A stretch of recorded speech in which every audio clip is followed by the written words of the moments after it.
fire from firewood sourced sustainably burning on the eve of Nigeria's first ever bird festival holding in Ibadan, southern Nigeria. Tonight, children and adults share stories of their love for Mother Nature and how to protect her. Today, man has gone greedy. We cut down trees with our chainsaws, burn down the bushes for no reason, and kill all the wild animals for bushmeat. Let us all protect and appreciate our environment to show generations yet unborn the beauty of our world. When you go cut a whole tree and make charcoal out of it, that is destructive. This one we've taken from branches of some of the trees in the Heritage Park for the bonfire to commemorate this festivity. So it's for need, not for greed. And then it was time to say good night. And go to a tent. Thank you. Thank you.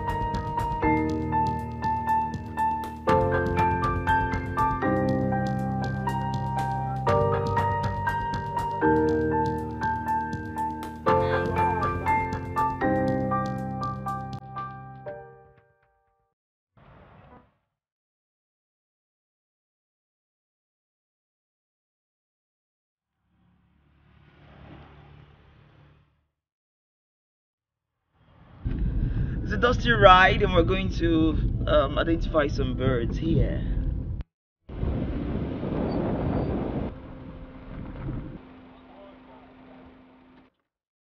The morning began with a bird watching exercise.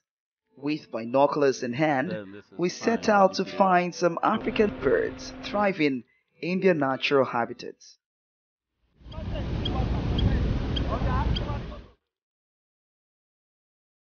You hear them sing. If I am talking somewhere inside the tent, I'm not out, and you're looking for me, you'll be able to tell that, hey, Manu is in that tent. So every bird has a song that is different from every other bird's song. And that way, too, we're able to tell them apart. We have a short practice this morning.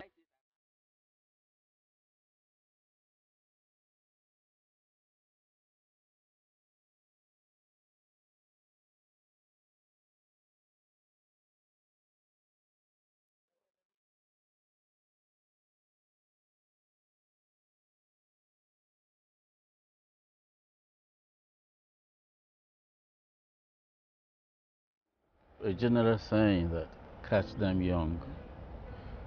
At the formative years, if you introduce children to nature, which we need very much now. When we grew up in the village, it was a different thing, but if you introduce these young people to nature now, of course, so many of them will grow up and go to different walks of life, but this imprints. A few of them may remain with us and do what we do. Most of them will go to different other places, they do different things, different professions, but I tell you, a good number of them will give back to nature in one way or the other.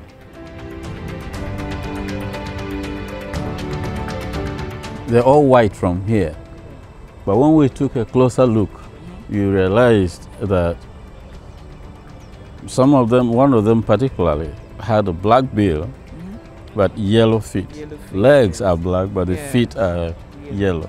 And this is a little egret. The little egret. Yes. Now, while we were talking, another one flew past with a yellow bill, but black legs and black feet. A close look tells you that each of these white birds are different from one another, and they're known by different names. Yeah, and these are some of the distinctions. The little egrets have black bills, black legs, but yellow feet.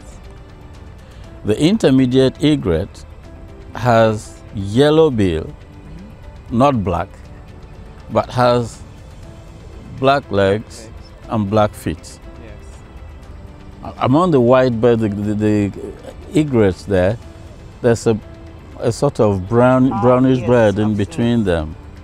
This is brown bird there. Yes, that is also completely different. You see the kind of head that it has, like a hammer.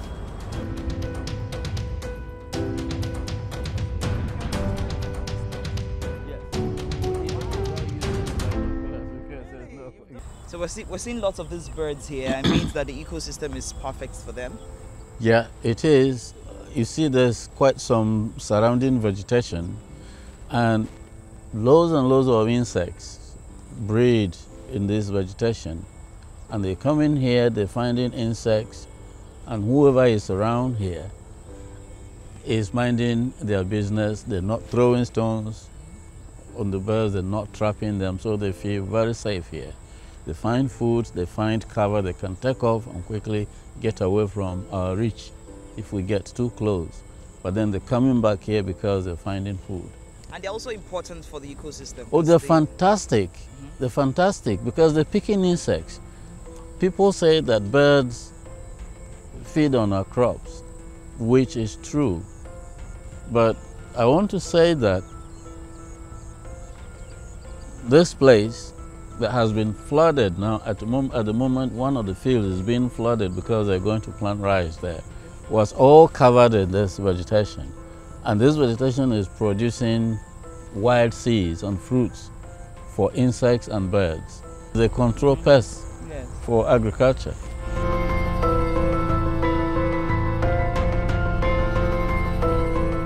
So what have you gained? To identify birds by their beak and know what they feed on.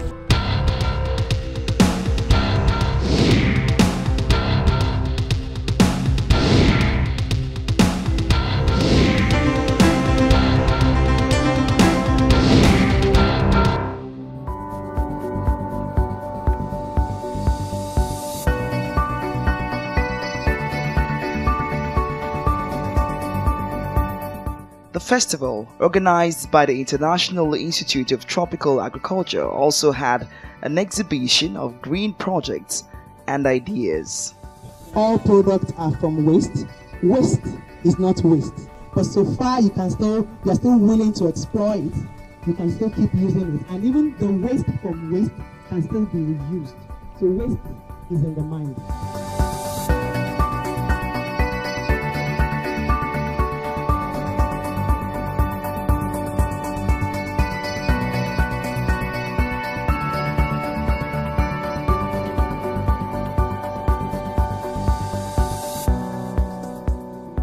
This bird is mostly seen around. Like you can see some around there. Wow. And their nests around IRTA. Their nests are made out of strong twigs. So they make their nest strong. And these birds are birds of prey. So they feed on smaller birds or smaller animals.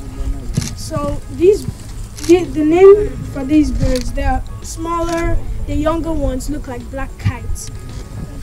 And then when they lay their eggs, after some time, it's not going to look like the same thing it looked from before. But this varies from different types of kites. And the second off, I have the Western Grey Plantain Eater. Their names are not because they eat plantain. They are known for defending their territory strongly. So, and they don't want anyone to know about their source. So they just go there in a single file and then come out like slide. So no one knows where their source is. And then the third bird we learned about was the cormorant.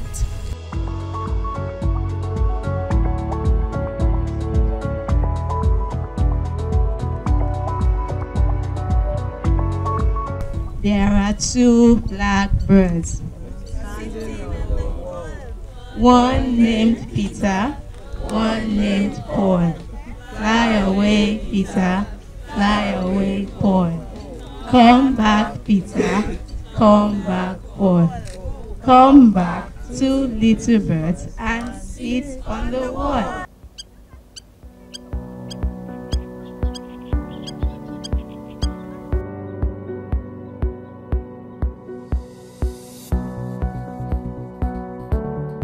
Have a situation where our curricula puts in conservation as part of training.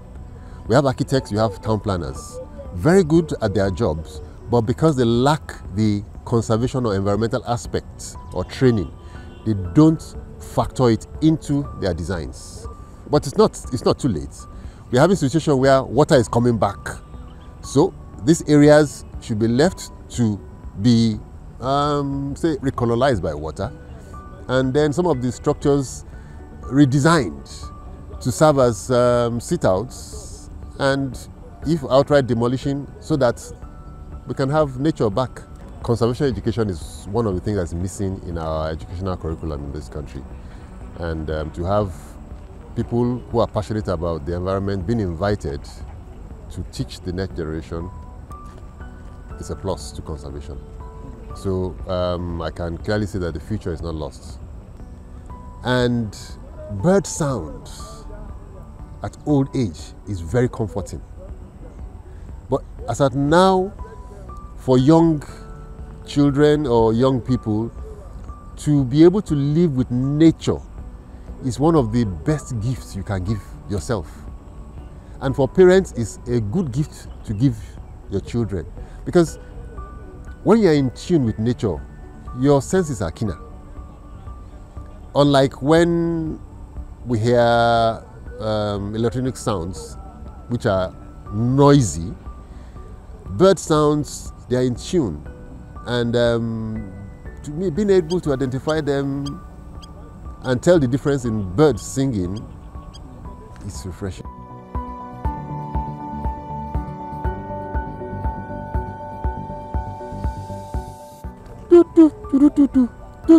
It's a very good, very early, yeah.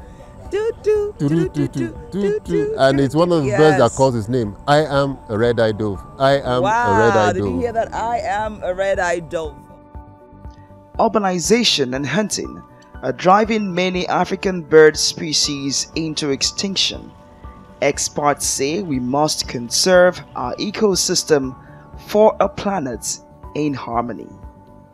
We use our phones too much because radiations affect birds because they are attracted to the radiations, and then because of that, when they're migrating or doing something, it could lead them to another cause. One, two, go!